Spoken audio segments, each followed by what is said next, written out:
Today I fucked up by slapping a stranger's ass. No, this is not your common today I fucked up of mistaken identify. My girlfriend thought this was hilarious, so I thought I'd share. This happened last night. So I, 30 meters, flew home over the weekend to see some family. We have all had COVID recently, so not too worried. I've been working from home for the last few months, so I put on a few pounds and I had to get a new belt before the trip. Anyways, last night I was running late for my flight home and I'm doing the mad dash through the airport. I get to security and start doing that whole song and dance. Taking the shoes off, jacket, laptop out of my bag, then I remembered I have my new belt on. I undo the buckle and try to pull it all the way out of the loops. Doesn't budge. It's too stiff and new. So I assist it out of the first few loops, then I give it a tug again, nothing's still stuck. All the while, of course, the TSA agent is waiting on me, along with a huge line of people behind me anxiously waiting for their own striptease act. Irritated, I give the belt one more hard tug, and it whips out of my pants and slaps the man's ass in front of me. You know how the lion tamers will pop their whip for show, or the boys on the locker room will pop each other with their towels? I just did this to a man, with some gusto, I might add, that I do not know. He was actually a pilot in his uniform. He whips his head around to look at me with shock. TSA agent is cackling, I'm standing there with my mouth open stunned. I apologized profusely and he was understanding. Then we stood awkwardly next to each other for probably another, long, 10 minutes. Anyways, I think we were both grateful to get out of that line. TLDR, I pulled my belt out of my pants with gusto, which resulted in me slapping another man's ass with it. Edit. Wow. Guess I need to add that COVID was 3 months ago and we are not contagious anymore. Yes, I am aware that you can get it again, but from what I've read, chances are low, this soon after having it. I was visiting my dad, who is leaving the country for 4 years. I wouldn't have traveled otherwise. Sheesh. And you didn't even buy him a drink first. I wish I wouldn't have been too shocked at the situation, to have thought of this line instead of an apology, lol. I don't think gusto is used enough. Haha, glad you appreciated it. I agree. I got ass slapped a few days ago while topping off my soda at a fast food place. As it happened, I heard Dad, I have no kids, turned around and saw the true look of horror on some 5-year-old's face, and he almost started to cry and ran away. His dad was 10 feet away, ordering, while wearing the same shade of jeans and also a grey hoodie. He apologized to me while laughing, and I was laughing too. One time around 5 years old, I thought my mom was behind me on the line at McDonald's, so I turned around and hugged a complete stranger around the knees and said, I love you, mommy. To this day I lose sleep over that. Happy for you that the pilot was good-natured about the ass popping. Could have dropped it like it was hot. He didn't even get a safe word. Remember, safe, sane, consensual. Today I fucked up by helping a guy hear his wife cheating on him. I received a very panicked call yesterday afternoon while I was sitting at my computer in my boxers sipping on some of that pod coffee. Is this Marmalade recording studio? For background, I'm a self-employed audio engineer who mostly records local musicians out of my apartment studio, and potential clients, and as you'd imagine, are usually artists or bands who want to record their music. However, every so often I get other requests, such as recording audio for a local radio commercial, or being asked to improve recordings they have done themselves, such as in today's case. Hi, is this Marmalade recording studio? It's 4 PM and I am not much in the mood to record any new clients, but he proceeds to inform me he is outside the studio right now and just needs me to clean up some audio he recorded on his phone. Tell him that he can email it and I'll return it the next day. But that wasn't going to work with Joe here. He sounds desperate as he explains, I have been suspicious that my wife has been cheating on me with our neighbor. He proceeds to tell me how he started an audio recording on his phone, hid it in his bedroom,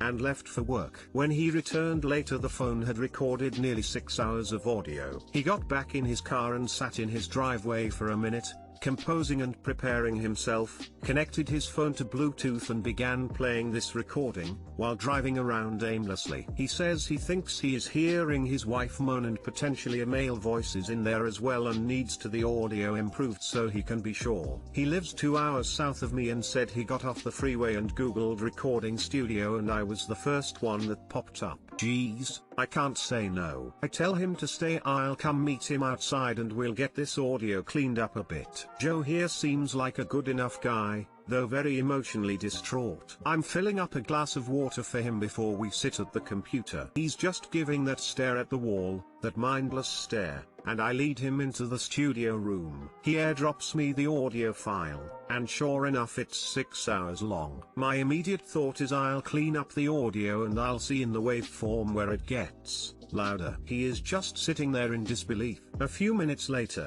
after making the most awkward small talk, he asks me if anything is going wrong in my life, laughs, and clarifies that it'd make him feel better knowing someone else is going through a hard time. I'm really feeling for this guy and noticing a few loud parts looking at this file. He interrupts and says he can't listen and asks if I can just send him definitive proof that she is cheating on him. I don't need anything long, just maybe 15 seconds. That's probably all I could bear to hear. Tell him I'll return something tonight and that I won't charge him because, well, how could I? I make myself a drink after he leaves and I get another phone call. This time from a potential client who wants to discuss recording his band. These are my favorite calls and guarantees good money. 9 songs is the plan and after our call he sends me a demo of one of his songs. Pretty good stuff. Kinda bluegrass style. Simultaneously, Joe sends me a text thanking me. I hit play. It's mostly nonsense, the TV is going, randomly I'm hearing a little girl in the background, he told me I might since they have a 2-year-old daughter. But after some time I stumble on something, I'm thinking this might validate his suspicions. It sounds like a woman, enjoying herself, along with a guy grunting. There it is. I send him this clip and I don't know what to add, so I just text, I think this is what you're looking for. I sit back down and continue my drink, loading up the song I was working before Joe called me in the first place. 2 hours go by and I get a call, and it's from Joe. I am hesitant to answer because I don't want to work anymore on this infidelity jam and I am not so much in the mood to be a shoulder to cry on. It seems to be a recurring issue in my line of work. But I answer, hey, are you going to send me anything tonight?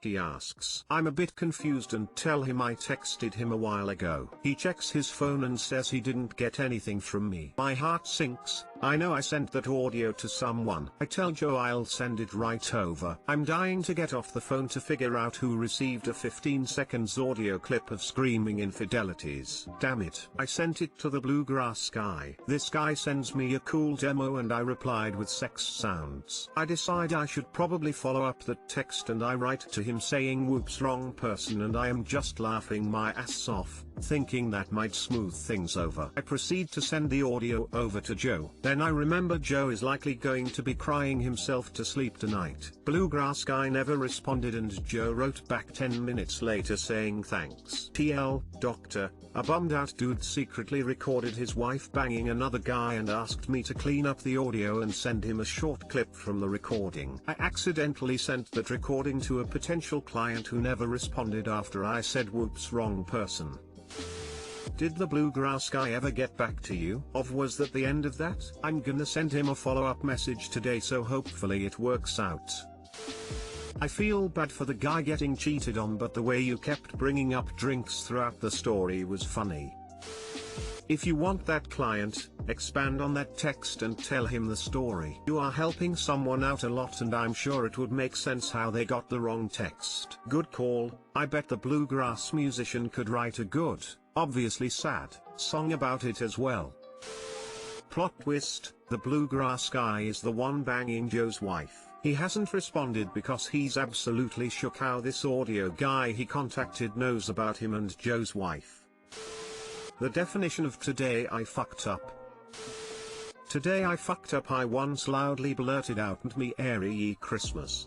when the judge in charge of my court case told me my sentencing date was December 23rd. My pre-sentencing date. 3 lawyers, stenographer, clerk of courts, and judge were in the room. Super quiet when no one was talking. I had been arrested with 6 ounces of marijuana and the charge carried possible prison time, with a modifier of being on or near school grounds. They had caught me at midnight, pulling up to my house, which was, admittedly, across the street from a school. I didn't sell drugs, and I certainly would have never sold drugs to, or done drugs with, someone under 18. But, the law's the law. So maximum of 8.5 years in prison. Judge says, Mr. Technician, you'll report for your sentencing date December 23rd. To which I loudly, merrily blurted out, "MMMMEEEERRRRYYY Christmas." It was cheeky. My heart dropped. I knew I messed up. Now, don't call me a liar, because this is absolutely true. The courtroom went dead silent, and as my gaze met the judge's he erupted in laughter. The rest of the courtroom kind of chuckled uncomfortably, while my lawyer slowly turned to meet my eyes with a look that said, "The fuck is wrong with you?" The judge stopped laughing, and said, "All right, Mr. Technician, we'll push back the date and reschedule for January 21 IST.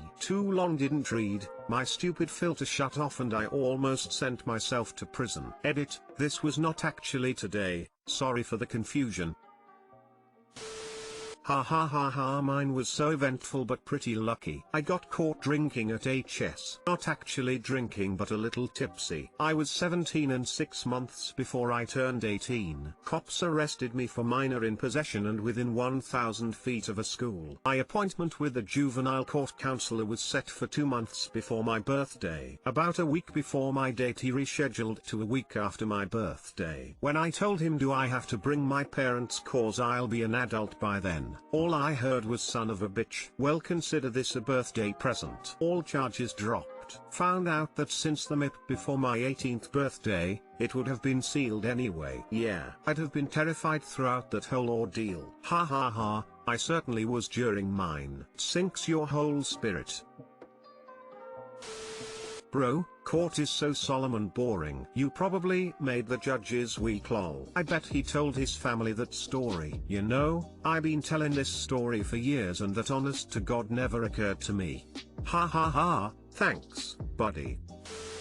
That's hilarious. Had similar situation but with a police officer booking me for a couple joints when I was 19. It was a small town and the PD thought they were cleaning up the town, so they were super asses. He booked me and said, "Your court appearance is October 22nd. I laughed and said, "Well, happy birthday" to me. His neck snapped so fast you could hear it crack and he said, "You getting smart with me?" Laughed and said, "Nope. That's really my birthday." He gave me that look like, "Is this guy fucking with me?" and I sighed and said, "You have my license. You just used it to write my info down including my date of birth." He looked back at it for a couple seconds and laughed and said, "Son of a bitch, it is your birthday. I'll see if the judge can get you a cupcake." Then he looked at his partner and said, "Lock him up." Guy was a dick, but 30 years later I laugh about it. "I'll get the judge to get you a cupcake." Lock him up, Bob, best thing ever. Attorney here. I've found a lot of judges actually have a decent sense of humor, as long as it's not inappropriate or rude. This sounds fucking hilarious. As your attorney, I'd just look at the judge like, grimacing face, ETA, good luck on probation. Be good. Ha ha ha, lawyer did not approve. Fact. Neither did I, once I'd thought it through.